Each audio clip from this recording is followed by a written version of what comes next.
Saan man pong dako ng daigdig naroon ang bawat isa, mula Hilaga, Timog, Silangan at Kanluran, mula po dito sa Pilipinas, ang mundo at karunungan po ay buong pusong naghahangad na naway ang lahat ay nakapamuhay ng ligtas, mapayapa at maunlad.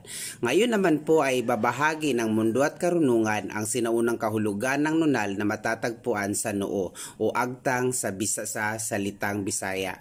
Bago po magbahagi ang mundo at karunungan, sabay-sabay po muna nating pasinayaan at pasalamatan ang kadakilaan ng pong may kapal na patuloy sa pagpapabatid ng walang hanggang pag-ibig at pangangandili sa lahat ng may buhay sa buong sanlibutan.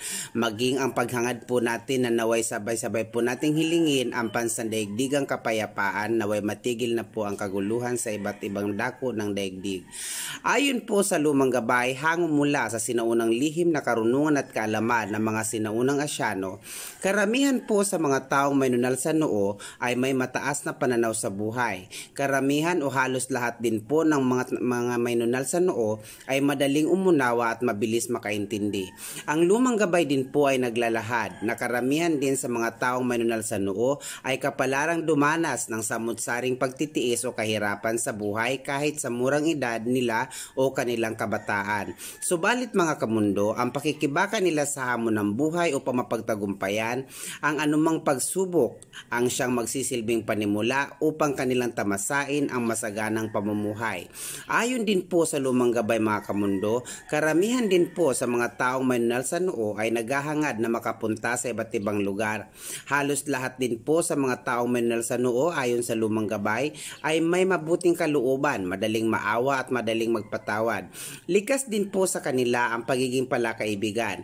At ayon din naman po sa lumang gabay, taglay ng karamihan sa kanila ang mataas na antas ng psikolohikal na kakayahan, na ang ibig pong sabihin, bihira po sa kanila ang makakapagsinungaling sa kanila sapagkat madali nilang mabatid kung ang kanilang kaharap ay nagsasabi ng totoo o hindi. Mga kamundo, ang mga ibinabahagi ng mundo at karunungan ay mga gabay po lamang na siyang pinagtibay ng mga sinaunang Asyano. Sa makatwid po, tanging Diyos po lamang ang siya makatwirang hahatol o huhukom sa mga landasin ng buhay nating tinahak alinsunod sa inulman nating kapalaran. Bago po magwakas ng pagbabahagi, ang mundo at karunungan po ay mag-iiwan ng mga katagang. Patuloy po tayo sa pagtahak sa buhay ng may katatagan. Sa ingay man o kasagsagan, hanggat makakaya, laging magbabang loob sa lahat ng mga tao. Ngunit huwag isuko ang prinsipyo. Makihalubilo ng may kahinahunan at totoo upang patuloy na magnaglay ng kapanatagan. Sikapin po nating umunawa sa ating kapwa, sa latman sa kaalaman o may pinag-aralan, lahat tayo ay may sariling kwento. Ito po ang mundo at karunungan na lagi nagsasabing lagi po nating pahalagahan at ingatan ng kalikasan at huwag po nating pagmulupitan ang mga aso at pusa na gaya natin ay may karapatan ding mabuhay dito sa mundo. Mahal ko po kayo. Maraming salamat po.